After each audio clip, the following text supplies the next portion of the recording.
આપણે એન્ટ્રીના સ્ક્રીનમાં ફેરફાર હતો. પાર્ટીનું નામ સિલેક્ટ કરવું હોય, માનો કે ઓલરેડી એક્ઝિસ્ટિંગ પાર્ટી નામ હશે તો આ રીતે ખાલી સિલેક્ટ કરવાનું જ રહેશે. તારીખ આજની આવી જશે. ખાલી ચેન્જ કરવી હોય ને તો જ તમારે અહીંયાથી આમ ચેન્જ કરવાની રહે, બાકી આજની ડેટ આવી જશે. કાંઈ નોટ્સ લખવી હોય તો તમે નોટ્સ લખી શકો. આ 3 વસ્તુ છે ને આખા બિલમાં કોમન રહેશે.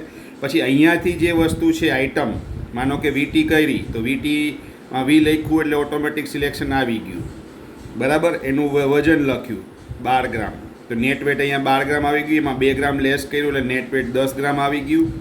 ટચ 92 કર્યું, વેસ્ટેજ 5 કર્યા એટલે ફાઇન 9.7 આવી ગયું. હવે આને સેવ કરશો એટલે તમારા પાર્ટીનું નામ, ડેટ અને નોટ્સ એમને એમ રહેશે. નીચે આ રેકોર્ડ આવી જશે, જેમ બિલમાં આવતું હોય ને આપણે નીચે રેકોર્ડ કે આ આઇટમ છે, આ વેટ છે, આ લેસ છે, નેટ છે, આ ટચ છે, ને આ ફાઇન છે, વેસ્ટેજ છે, એ નીચે રેકોર્ડ આવી જશે. હવે બીજો રેકોર્ડ નાખવો છે, માનો કે બુટ્ટીનો.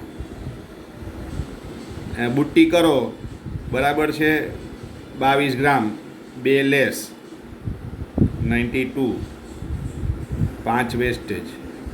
એટલે અહીંયા સેવ કરશો એટલે આ જ પાર્ટીનું, આ ડેટનું, આ નોટ્સ માટેનું આ બીજો રેકોર્ડ અહીંયા આવી ગયો. વીટી, બુટ્ટી, વજન, લેસ, નેટવેટ, આવા જેટલા રેકોર્ડ એડ કરવા હોય એટલા તમે રેકોર્ડ એડ કરી શકો. અહીંયા નીચે આવી રીતે આવી જશે.